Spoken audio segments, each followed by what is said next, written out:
नए माली साल के लिए तकरीबन 17,600 अरब रुपए का बजट आज कौमी असेंबली में पेश किया जाएगा। 2,000 अरब रुपए के नए टैक्स आयद होंगे। यूट्यूबर और फ्रीलांसर को भी टैक्स नेट में शामिल किए जाने की तजवीज़ है, जबकि नॉन फाइलर पर सख्तियां मजीद बढ़ेंगी। सरकारी मुलाजमीन की तनख्वाहों में 10% इजाफा और तमाम सैलरी स्लैब पर 2.5% टैक्स कम करने की तजवीज़ शामिल। पेंशन में भी 10% तक इजाफा मुतवक्के। ग्रेड 1 तक 16 के मुलाजमीन को 30% डिस्पैरिटी अलाउंस दिए जाने की तजवीज़ भी बजट का हिस्सा।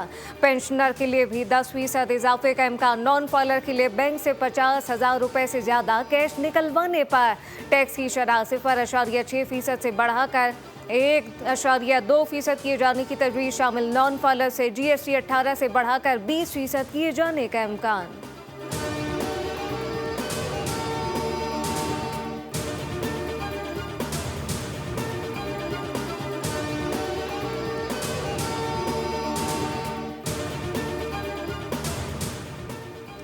स्पीकर अयाज सादिक की ज़ेर सदारत कौमी असम्बली का बजट इजलास आज शाम 5 बजे होगा। वफाकी बजट वज़ीर ख़जाना मोहम्मद औरंगज़ेब पेश करेंगे। 13 जून को कौमी असम्बली में वफाकी बजट पर बहस का आगाज़ होगा। कौमी असम्बली में मौजूद पार्लिमानी जमातों को कवायद और ज़वाबित के मुताबिक बहस के लिए वक्त दिया जाएगा। वफाकी बजट पर बहस 21 जून तक जारी रहेगी, जबकि एक दिन के वक्फे के बाद 23 जून को माली साल 2025-26 के लिए मुख्तर ज़रूरी अखराजात पर बहस होगी।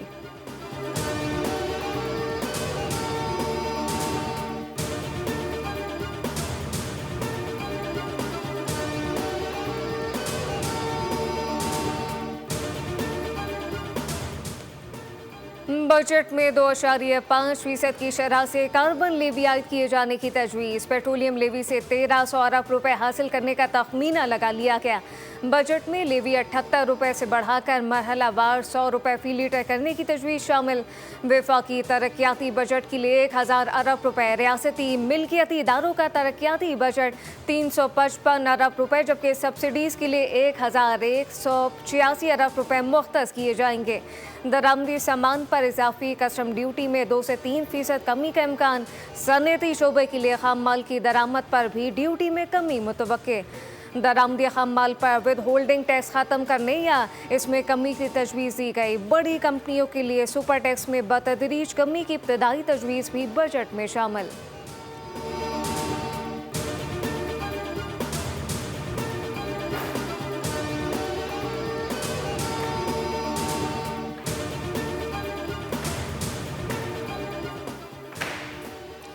नए बजट में प्रॉपर्टी, रियल स्टेट और तमीराती शोबे को रिलीफ मिलने का इम्कान। प्रॉपर्टी रियल स्टेट सेक्टर के लिए फेडरल एक्साइज ड्यूटी ख़त्म करने की तजवीज़ शामिल। बिल्डर और डेवलपर की रजिस्ट्रेशन, ओवरसीज़ पाकिस्तानियों को तमीराती शोबे में सरमाएकारी के लिए मराद देने की तजवीज़ शामिल। समंदर पार पाकिस्तानियों के लिए प्रॉपर्टी पर FED ख़त्म करने का इम्कान। प्रॉपर्टी की खरीदारी पर टैक्स छूट के लिए NOC की शर्त भी ख़त्म होने की तवक्को। प्रॉपर्टी की खरीदारी पर लेट और नॉन फाइलर के लिए एक्साइज ड्यूटी में रद्द-बदल की तजवीज़।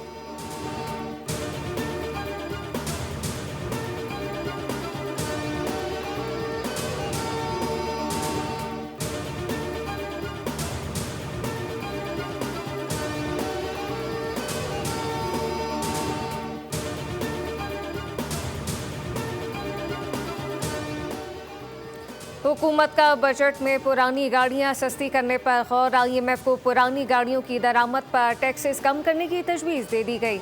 आइंदा बजट में 5 साल पुरानी गाड़ी की दरामद की तजवीज़ है, जबकि गाड़ियों पर एडिशनल कस्टम ड्यूटी भी मरहलावार ख़त्म करने के साथ रेगुलेटरी ड्यूटी में भी कमी की सिफारिश।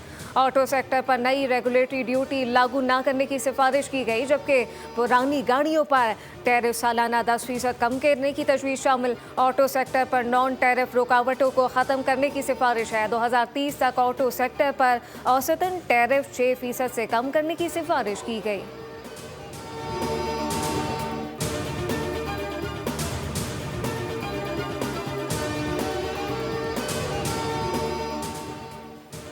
हुकूमत का आइंदा माली साल पेट्रोलियम मसनूआत पर कार्बन लेवी आयद करने का फैसला। कार्बन लेवी आयद होने से पेट्रोलियम मसनूआत महंगी हो जाएंगी।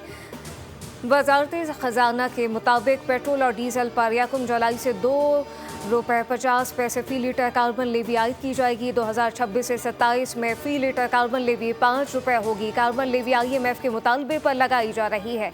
आइंदा माली साल कार्बन लेवी से 45 अरब रुपए आमदन का तखमीना है। 2026-27 में कार्बन लेवी से आमदन 90 अरब तक होगी। मिट्टी के तेल और लाइट डीजल ऑयल पर कार्बन लेवी आयद नहीं होगी।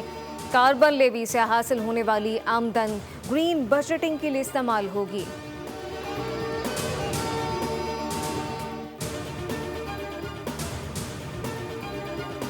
समझता हूँ कि आवाम से या हुकूमत से कोई भी वो नहीं है। अल्लाह पाक ही जो करेगा वो ही बेहतर करेगा। सर गरीब आदमी को जो है ना डायरेक्ट जो है ना अगर रिलीफ मिल जाए तो गरीब आदमी खुश रहते हैं ना। अभी 1000 रुपये दिहाड़ी वाले बेचारा क्या जो है ना बजट का उसको पता नहीं होते कि बजट क्या है क्या नहीं, उसको क्या रिलीफ मिल रहा है। सर कोई फ़ायदा नहीं है इनसे। क्यों? जो है ऊपर वाला रहता है, नीचे कुछ भी नहीं मिलता।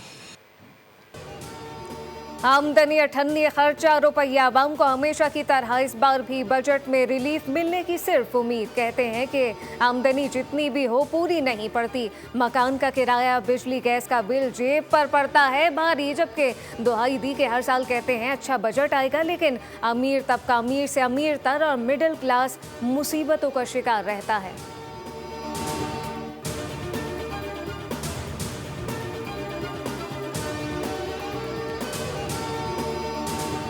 भी अमन चाहता था पाकिस्तान, अब भी अमन चाहता है। पाकिस्तान समझता है कि चाहे वो दहशतगर्दी हो, चाहे वो कश्मीर हो या जो भी मामला हो, जंग उनका हल नहीं है, बातचीत उनका हल है। मगर पाकिस्तान समझते हैं कि जिस तरफ भारत हमें लेके जा रहे हैं वो ना पाकिस्तान के मफाद में है ना भारत के मफाद में है। अगर कहीं भी भारत में कोई दहशतगर्दी वाक़या हो, सबूत भी ना हो, उसका मतलब कि हमें जंग पे उतरना है। और भारत के बयानिया झूठ में मबनी है, गैर जिम्मेदाराना किरदार अदा कर रहा है।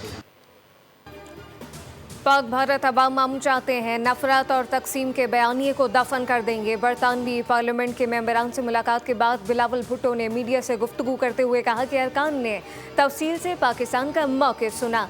भारत अपने अवाम समेत खत्ते को तकसीम करना चाहता है। हम मुस्तकबिल की तरफ देख रहे हैं जबकि माजी की तरफ नहीं। हमारे खत्ते में अमन सबके लिए हक है। अमन के लिए आवाज़ उठाने वाले ही कामयाब होंगे। मसाइल का हल जंग से नहीं मुज़ाकरात से है। मसला कश्मीर अब भी हल तलब है।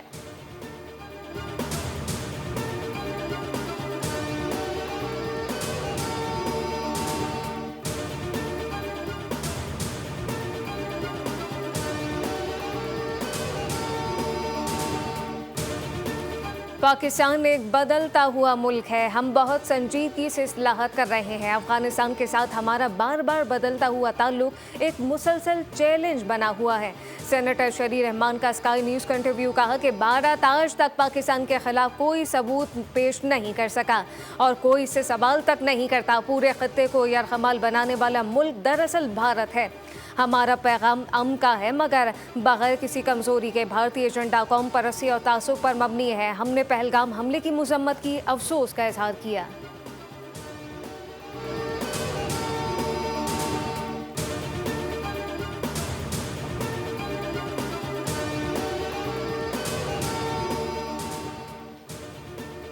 जाली खबरों से भारतीय मीडिया की साख आलमी सतह पर शदीद मुतासिर। भारतीय मीडिया पर एतमाद का बहरान, सहाफती मयार गिरावट का शिकार। पाक भारत कशीदगी के दौरान भारतीय चैनल ने जाली खबरें नशर की। अरब टाइम के मुताबिक भारतीय सहाफत सियासी एजेंडों की ताबे आज़ाद मीडिया की तस्वुर धुंधला चुका है, जबकि जाली खबरों ने भारतीय मीडिया की नाकामी को बेनकाब कर दिया।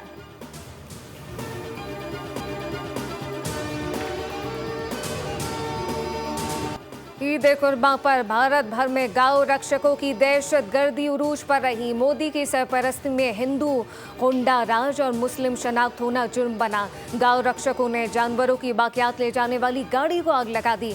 गांव रक्षकों ने हमला करके मोबाइल और रकम लूटी। पुलिस पर पथराव किया।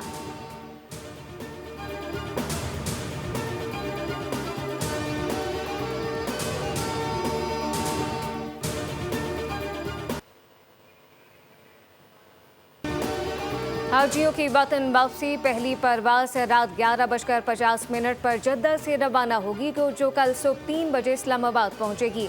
पहली परवाज़ 307 हाजी वतन वापस पहुंचेंगे। 11 जून को 8 परवाज़ें हाजियों को लेकर पाकिस्तान पहुंचेंगी। ये हज परवाज़ें इस्लामाबाद, लाहौर, मुल्तान, कराची आएंगी। हज परवाज़ें 10 जुलाई को मुकम्मल होंगी।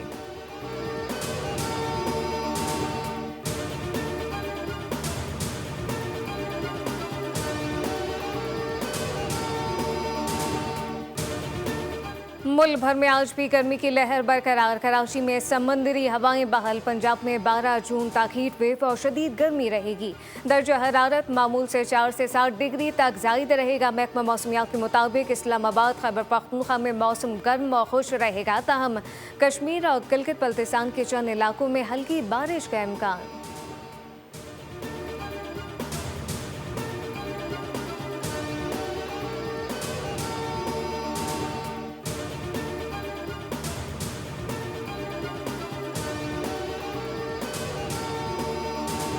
मंडी भाउदीन में नहर में नहाते हुए 4 नौजवान डूब गए। 3 नौजवान जान बहा के एक को बचा लिया गया। रेस्क्यू टीम के मुताबिक हादसात मोंग नहर और कादराबाद लिंक नहर में पेश आए।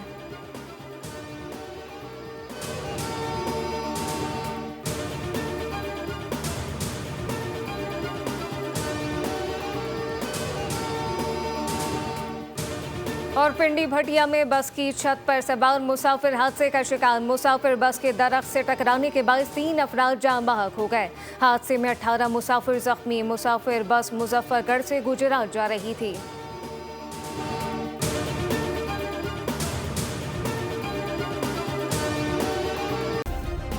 सब्सक्राइब करें और बेल दबाएं ताकि कोई खबर रह न जाए।